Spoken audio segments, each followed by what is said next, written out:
ప్రవచనమైన వాక్కులనైనా నీ దైవ సేవకుని నిలబెట్టి తండ్రి, నీ దైవ సేవకుని నిలబెట్టి ఆయన్ని మరుగుపరచి సిలువ చాటున మీరు మాత్రం మాతో మాట్లాడునైనా. ఆయనకి మంచి జ్ఞానమును దయచేయ తండ్రి, మంచి తెలివిని దయచేయ తండ్రి, మంచి తెలివిని దయచేసి ప్రతి మనోనేత్రమును తెలుసుకొని వారిని వెలిగించే వాక్కులను బయలుపరచునైనా, వారి మనోనేత్రాలు వెలిగించే వాక్కులను బయలుపరచునైనా. బయలుపరచగలిగిన దేవుడవు నీవే స్వామి.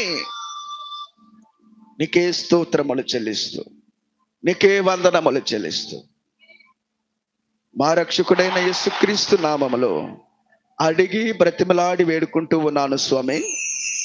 ఆమేన్. హల్లెలూయా, హల్లెలూయా, హల్లెలూయా.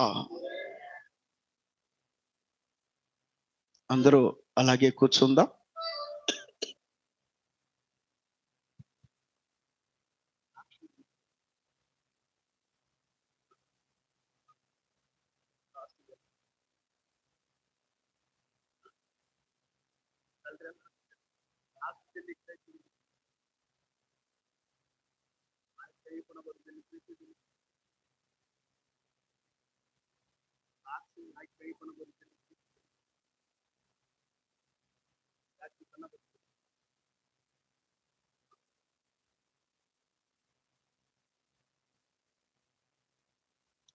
అందరూ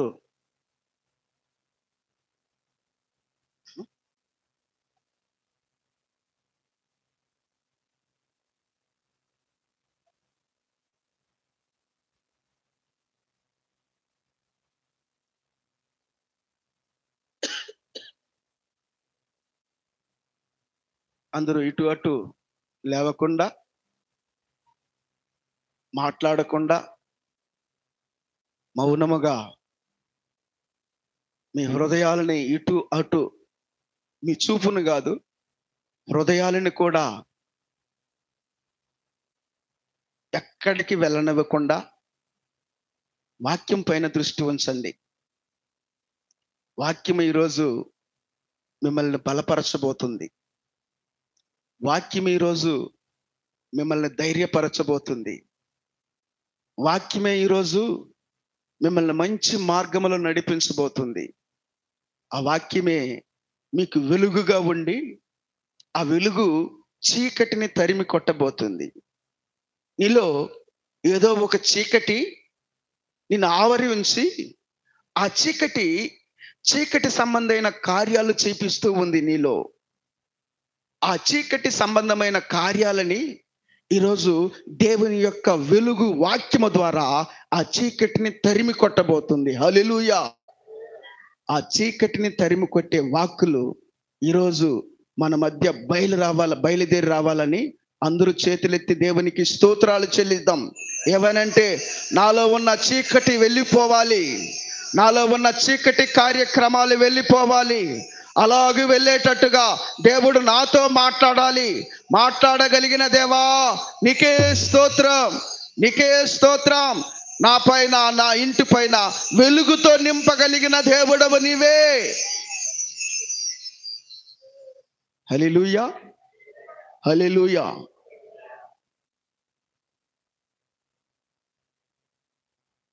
దైవ సేవకులు, పాతపాలెం నుంచి వచ్చిన సేవకులు వచ్చి వాక్యం కోసం ఒక ప్రార్థన చేస్తే వాక్యానికి వెళ్దాం.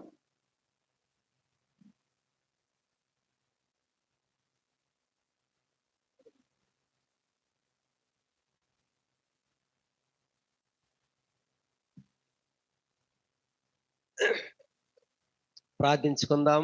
అందరి కళ్ళు మూసుకుని తల వంచినట్లయితే ప్రార్థించుకుందాం. పరిశుద్ధుడు, పరిశుద్ధుడు, పరిశుద్ధుడు అని కొనియాడబడుతున్న ప్రియ పరలోకమందున్న మా తండ్రి, మమ్మల్ని ఎంతవరకు తండ్రి సజీవ లెక్కలో ఉంచి దినమందు ప్రభువా మాకు ఇచ్చిన అవకాశం బట్టి స్తోత్రములు తండ్రి.